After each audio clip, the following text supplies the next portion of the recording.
Thạch Hạo chỉ dựa vào một hai lực liên tiếp 6 vị sơ đại cường giả mới, màu xanh da trời và bộ đồ o, làm tiểu đệ của Hạo cũng rất có mặt mũi. Sách tiếp lần trước, tại Thạch Hạo tuyên bố muốn độc nhân đại bổ cường giả sau, Hoàng Kim Ngưu thân bị trọng thương chiến lực không giảm lần nữa vọt lên.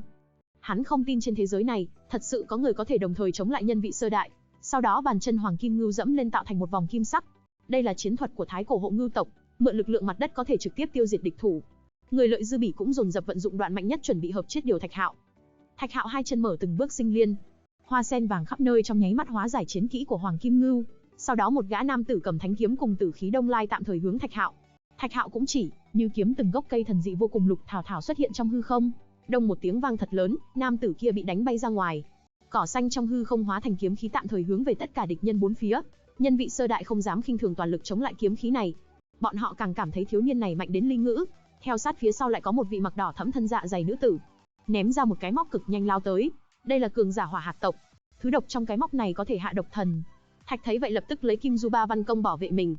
Đây là một môn tư vị trong côn bằng pháp, có thể làm được các loại nguyên khí bên ngoài, xóa bỏ mọi công kích. Cái đuôi thiên hạt đỏ rực kia giống như va chạm vào tảng đá lớn, bắn tới còn bị phù văn màu vàng cấm đồng. Cô gái hoảng sợ kêu gọi những người khác nhanh chóng ra tay giúp đỡ. Cô ấy chưa bao giờ gặp phải tình huống này. Cho đến nay, không ai dám đối mặt với cái gai của cô ta. Không đợi người khác ra tay, hắn dùng côn bằng pháp bẻ gãy đuôi bò cạp của nữ tử. Ngay sau đó Thạch Hạo triệu hồi ra một thanh thần kiếm mới hướng nữ tử. Nhưng phụ nữ chỉ có thể bò đuôi bò cạp để sống. Nhân cơ hội hướng Thạch Hạo trên người phun rượu nọc độc. Thạch Hạo thần sắc ngưng trọng, nếu là cương mãnh công kích hắn không sợ hãi, nhưng độc tố cần phải cẩn thận. Ngay tại Thạch Hạo tránh né nọc độc trong nháy mắt, nữ cường giả của tộc này vung bình lực bổ vào gáy Thạch Hạo. Cũng là lợi dụng hư không thú cốt chế tạo mà thành, có thể xé rách hư không. Với một cái chết khủng khiếp, Ngũ Hạo tức giận phun ra một đạo lôi liên vô thượng. Dùng lôi đế bảo thuật khắc chế cường giả mạc tộc, sức mạnh dương cương ẩn chứa trong đó chứng tỏ đối phương là kỵ sĩ, chỉ có thể nhanh chóng lui về phía sau. Các vị cao thủ khác cũng khiếp sợ không thể so sánh. Lúc này một nam tử ba mắt thi triển Tam Nhãn Liệt Thiên, đưa lôi đình vào trong thứ nguyên không biết.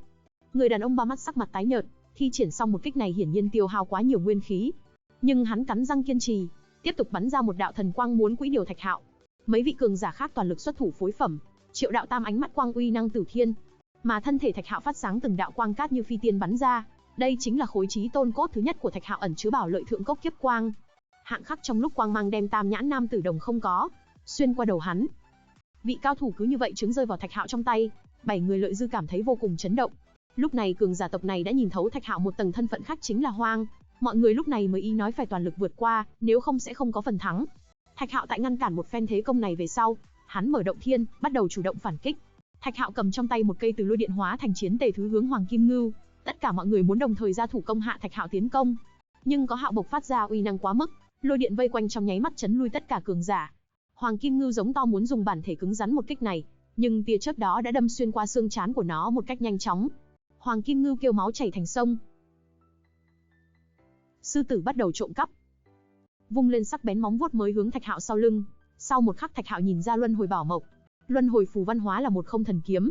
Sư tử trắng vô cùng hoảng sợ, hắn trở nên vô cùng già nua, không có chống lại Thạch Hạo lực lượng. Dưới kiếm luân hồi của Thạch Hạo, đầu của cường giả sư tử trắng trong nháy mắt bị quỹ lạc. Long tước trên không trung ánh mắt lạnh lẽo cùng rất độc. Hắn ở trên cao phát uy công hướng Thạch Hạo. Thạch Hạo cũng không ngẩng đầu, trực tiếp huy động côn bằng xí lên trời, thần lực điên cuồng tuôn trào.